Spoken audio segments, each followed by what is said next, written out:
Hello students, आज अपना ellipse के उत्ते थर्ड लैसन है जी तुहाडे को।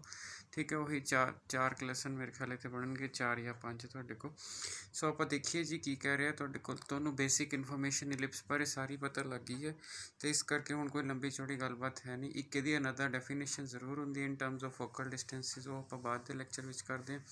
Find the equation of ellipse whose axis are coordinate axis. जब तक थोनू आ कहा गया है ना whose axis are coordinate axis, ਉਹਦਾ मतलब है कि जर्नल ਤੁਹਾਡੇ ਕੋਲ इलिप्स है, ये शिफ्टिंग नहीं हुई और 11 ਚ बिना शिफ्टिंग वाले ही ने। बट ਆਪਾਂ एक क्वेश्चन दूसरा ਕੀਤਾ ਸੀਗਾ ਜਿਹਦੇ ਵਿੱਚ ਆਪਾਂ ਵੋਕਾਈ ਵਗੈਰਾ ਲੱਭਣਾ ਸੀ। Then vertices are find the equation of ellipse. ਹੁਣ ਤੁਸੀਂ ਦੇਖੋ ਇੱਥੇ, ਤੁਸੀਂ ਦੇਖੋ ਜੇ ਤੁਸੀਂ ਇਹਨੂੰ ਵਰਟਿਸਿਸ ਕਹਿੰਦੇ ਹੋ ਤਾਂ ਇਹ ਪਹਿਲੀ ਪੋਜੀਸ਼ਨ 'ਚ ਹੈ, ਤਾਂ ਇਹਦੇ ਨਾਲ ਕੰਪੇਅਰ ਹੋਏਗਾ। ਜੇ ਤੁਸੀਂ ਇਹਨੂੰ ਫੋਕਸ ਕਹਿੰਦੇ ਹੋ ਤਾਂ ਪਹਿਲੀ ਪੋਜੀਸ਼ਨ 'ਚ ਇਹਦੇ ਨਾਲ ਕੰਪੇਅਰ ਹੋਏਗਾ। सो इत्थों बेनीफिट की होया, ए दी वैल्यू 5 निकल आई। इत्थों बेनीफिट की होया, ए ई दी वैल्यू 4 निकल आई। अब ए दी वैल्यू 5 है, इत्थे 5 फिल करता, इत्थे 4, ई दी वैल्यू 4/5 निकल आई। अब ई दी वैल्यू 4/5 निकल आई तो B square is equal to A square 1 minus E square. Eccentricity वाला रिलेशनशिप है। अब देखना कि ठीक है बी नीचे ए पे जो 1 तो लेस आता है। हाँ जी, बी छोटा सी ना इस केस में, यस, क्योंकि ए वाली है तो ठीक है। तो B square is equal to, ठीक है, हुण अगे जाना चाहिए मैनू। ए स्केयर ई मेरी लभी हुई है, बट ए ई भी पता है, तो सीधी कैलकुलेशन ऐ करो, ए स्केयर ई स्केयर। अब ए स्केयर, ए का स्केयर कितना हो जाऊगा, 5 का स्केयर 25, ए स्केयर ई स्केयर 16। सो सीधा ही है कि बी स्केयर तुहाडा 9 आ जाएगा। सो जे तुसी ई दी वैल्यू फिल करते एलसीएम लेंदे तो ज़्यादा उलझावा पैंदा है, सीधा ही ए दी वैल्यू भर दो। तो जदों हुण तुसी ए भी लभ गया, बी भी लभ गया, तो फिर थोड़ा इलिप्स किदां दा होगा, x square over a square y square over b square is equal to 1। So इदां दा तुहाडा जिहड़ा हैगा इलिप्स होएगा। और ए स्केयर पता अपन, हाँ जी, बी स्केयर पता, हाँ जी, तो ए स्केयर तो जोड़ा है तो आप एक्स स्केयर तो ये सारी चीज़ सैट कर ली, तो इलिप्स बन गया। और तुसी देखो ए वड्डा ही आया है बी नालों, इसका मतलब उत्तों तुसी वैल्यूज़ ठीक पिक कीतियां सीगी। ठीक हो गया जी। सो मेरा ख्याल है जी तुसी एनालॉजी डिवेलप कर ली होएगी तो तुहानूं समझ आ गया होएगा। चलिए आप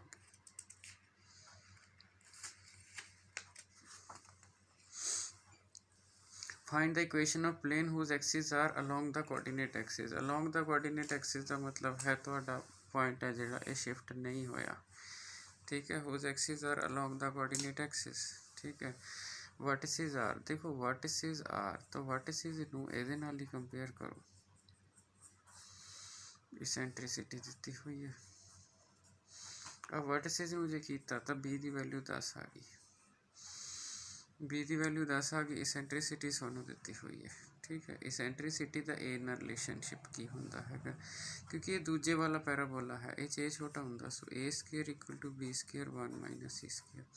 सो इत्थे ख्याल रखना, अगर ये डाटा तुसी मिस करके तुहाडे कोल तां तुहाडा क्वेश्चन गलत हो जाना, क्योंकि जे तुसी बिना सोचे रटी रटाई वैल्यूज़ यूज़ करोगे तो दिक्कत आ जानी है।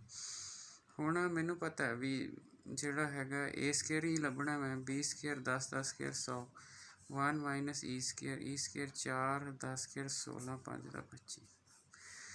सो 100 ब्रैकेट च रख लो, इत्थे 25 आ जाएगा, माइनस 16 नीचे 25, 25 चौका 100, 4 9 9 चौका 36। सो ए स्केयर मेरा 36 आ गया।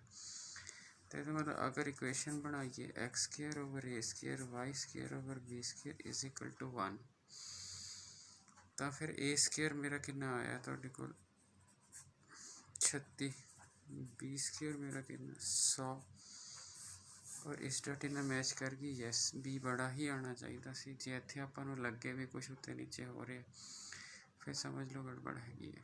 सो ये वाली चीज़ हो गई जी।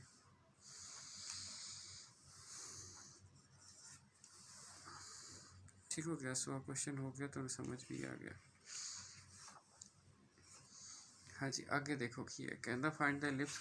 देखो वाई एक्सिस ते है, उस कोऑर्डिनेट आ जाए तो आ वाली चीज़ दे देती, तो एक चीज़ है कि तुहानूं क्लीयर कट आइडिया हो गया। ठीक है। दूजा थोड़ा आइडिया उरों होंगे क्योंकि जे एक्स या वाई 0 होगा तो ही कोआर्डीनेट एक्सिस हो, नहीं तो इन्हें होना ही नहीं गा। तो फिर ये मतलब हुज फोकाई यार, ये मतलब इतने 0 फोकाई की होंगे 0 तो प्लस माइनस बी ई होंगे। तो यदा मतलब बी इंटू ई जोड़ा है तो 4 आ गया। ठीक है जी, जोड़ा है ये तो कहता ये स्टेटमेंट पूरी नहीं है जी। Find the equation of ellipse along the coordinate axis whose foci are and eccentricity दिता है। सो ऐसा है जी क्वेश्चन, क्योंकि एक डाटे ना तो कुछ निकलना ही नहीं गा। सो इसेंट्रिसिटी की वैल्यू दी हुई है जी ई की वैल्यू। सो बी इंटू ई की वैल्यू 4/5। सो बी की वैल्यू 5 आ गई क्वेश्चन।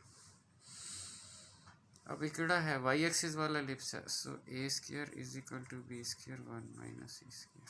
सो ए स्क्वायर असी लभना बी स्क्वायर 25 1 माइनस ई का square e square 16/25। So 25 minus 16/25।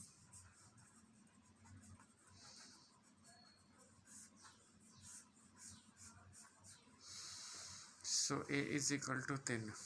तो जो ए की वैल्यू 3 होगी तो कोल, ठीक है। सो आप तो कोल x square over a square y square over b square is equal to 1। X square over a square y square over b square is equal to 1।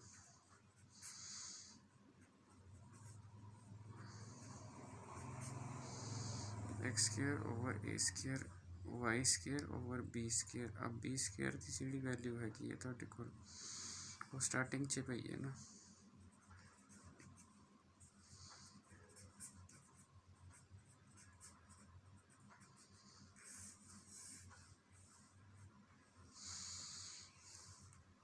ठीक हो गया जी। सो ये भी आ गया और आंसर तो देख के पता लग जाता है। तुसी बी वाला पैरामीटर यूज़ किया तो डेफिनेटली बी वाला ही बड़ा चाहिए है और बी वाला बड़ा आ गया है। तो मतलब आंसर देखे तो तुम्हें पता लग रहा है कि किस तरह की एडजस्टमेंट करनी है।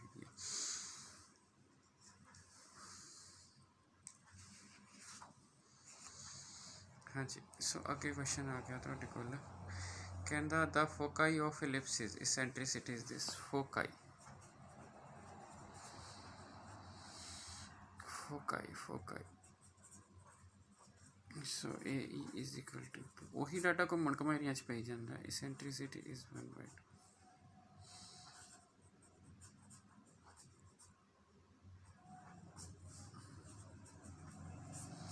ए की वैल्यू 4 आ गई।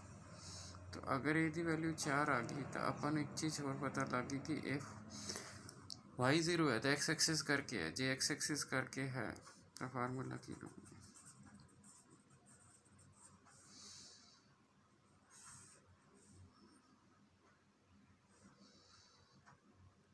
तो बी स्क्वायर ए स्क्वायर 1 माइनस ई स्क्वायर। अब बी स्क्वायर की जी वैल्यू हैगी है तो कोल मैं लभनी है ए स्क्वायर माइनस ए ई का होल स्क्वायर। ए स्क्वायर कितना 16 ए ई का होल स्क्वायर 4। सो बी स्क्वायर की वैल्यू 12। सो फार्मूला होंगे x square over a square.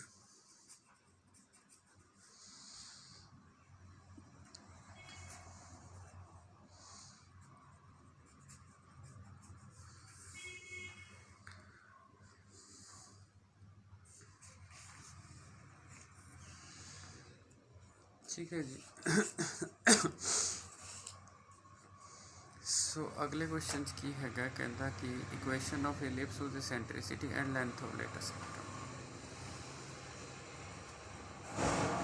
हूँ इस क्वेश्चन से थोड़ा जिहा ध्यान रखना पैंदा हुंदा क्योंकि इत्थों कोई भी हिंट नहीं मिल रहा कि केड़ा, क्योंकि इसेंट्रिसिटी एक तो छोटी होंगी है तो दोनों इलिप्स विच होंगी है। तो length of latus rectum absolute value है तो लेंथ ऑफ लेटेस्ट रेक्टम दी हुई है। सो हमेशा पहले वाली ऑप्शन चूज़ करो। सो पहली option 2b square by a होंगी है। So length of latus rectum.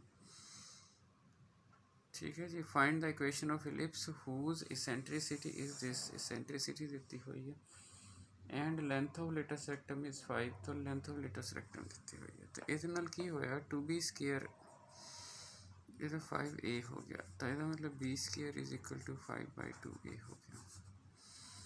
ਤਾਂ ਆਪਾਂ ਨੂੰ ਐਸੈਂਟ੍ਰਿਸਿਟੀ ਦਾ ਫਾਰਮੂਲਾ ਪਤਾ ਹੈ, ਉਹਦੇ ਵਿੱਚ ਆਪਾਂ ਕਿਉਂਕਿ b ਛੋਟੀ ਹੁੰਦੀ ਹੈ, अब जिथे b स्क्वायर उत्थे 5a पा लो, 5/2a, a square 1 minus e की वैल्यू 2/3 इसका स्क्वायर पा लो, एक कट दो। जो इक्वेशन सॉल्व करनी हो तो इक्वल टू 0 की पॉसिबिलिटी रखी दी है, पर उरे सीधा कटिया जा सकता। सो 5/2 इंटू ए 1 माइनस 4/9, 9 माइनस 4, सो 5/2 ए 5/9, 5 में 5 सो ए की वैल्यू 9/2। सो ये वाला केस जोड़ा हो गया तो को आपको पता लग गया तो ठीक है जी। जो ये चीज़ पता लग गई तो कि 9/2 आ गया, तो अगली ऑप्शन साढ़े को की रहेगी, b स्क्वायर है ना, b स्क्वायर हो गया 5/2 इंटू ए 9/2, 45/4 b स्क्वायर आ गया।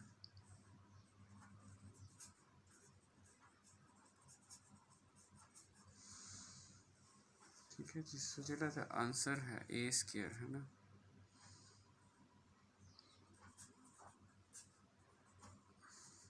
बी स्क्वायर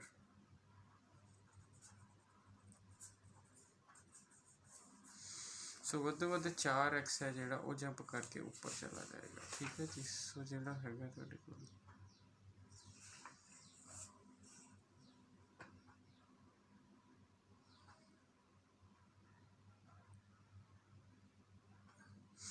सो ਇਹਦਾ आंसर टैली नहीं कर रहा बुक ना, तो एक बार मिला लीए तुहाडे कोल, मे बी बुक विच गलत हो बट मे बी मैं गलत किया होवे। सो एक बार चेक कर लेंगे तुहाडे कोल, फिर आप सो जो क्वेश्चन है तुहाडा, eccentricity is 2/3 and the latus rectum is 5। So आप दोबारा देख लीए जी तुहाडे को, क्योंकि इत्थों कोई हिंट नहीं है तुहाडे कोल कि तुसी किस तरह का जोड़ा है तुहाडे कोल इलिप्स बनाना है। ये तो पक्की गल है। एसेंट्रिसिटी 2/3 है, लेंथ ऑफ लेटेस्ट रेक्टम 5 दी हुई है तुहाडे कोल। ठीक है जी। तो अगर आप देखिए लेंथ ऑफ लेटेस्ट रेक्टम वह फार्मूला असी पढ़िया सीगा तुहाडे कोल, और वो 2b स्क्वायर बाय ए ही सीगा। चलो आप देखते हैं दोबारा, एक बार देख लो जी, जे नहीं गलती निकलती कोई चक्कर नहीं, बुक विच आंसर गलत भी हो सकता है, बट इन्हों ना भी आप गलत किया हो, बुक ना टैली। एसेंट्रिसिटी 2/3 है, 2/3 लिख लिया। ठीक है। Length of latus rectum 2b square by a है, तो 2b स्क्वायर बाय ए ही लिख लिया। तो 2b is equal to 5a हो गया, तो b square is equal to 5/2a आ गया। सो इतने कोई दिक्कत नहीं है।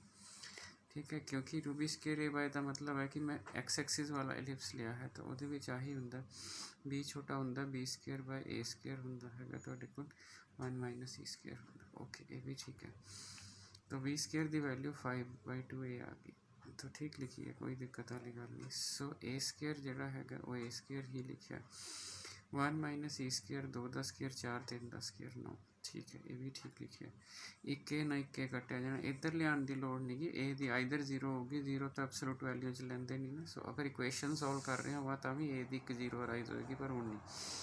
सो 5/2 ए 1 माइनस 4/9, सो 2/3। सो 9 एलसीएम लिया तो 9 चो 4 के 5/9, 5/9 इंटू ए, तो आ वाली चीज़ आ गई।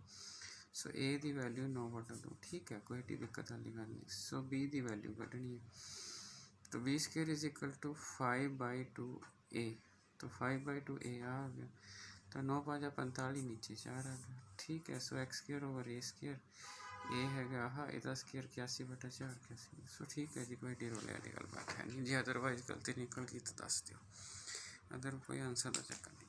ठीक है जी। सो एक क्वेश्चन होर ले लीए जिसे नाल दा भी था। सो अगर आप क्वेश्चन लीए तुहाडे कोल,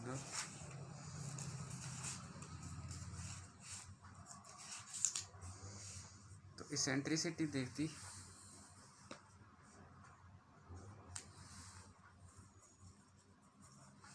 एसेंट्रिसिटी इज 1/2 ते सैमी मेजर एक्सिस वो 4।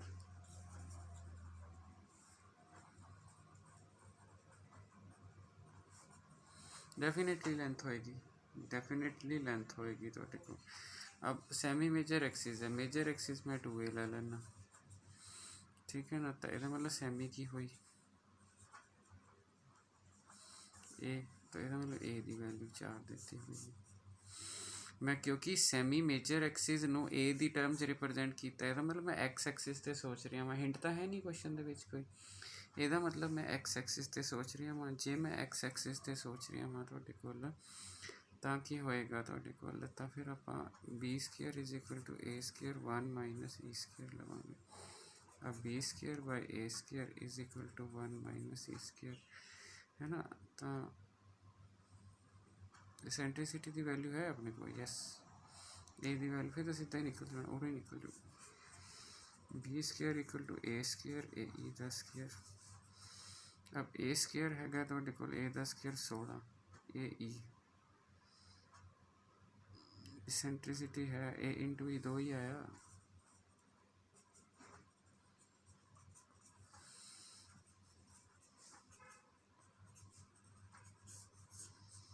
B square is equal to 12, so b square मैनू पता, ए स्क्र मैनू पता 16, तो एक्स स्क्र बाय 16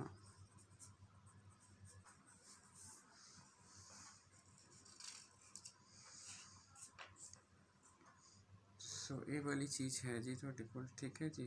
तो जे मैं मान लो वैसे ठीक है तुहाडे कोल, आपां ना जदों क्वेश्चन लैने आ तुहाडे कोल जिहड़ा हैगा, जिवें आपां पिछला क्वेश्चन भी कीता सीगा, तो आपां जे निकाल लिया आप इसनों वेरीफाई बड़े आराम ना कर सकते होंगे तुहाडे कोल भी क्या ये ठीक बैठती है कि नहीं।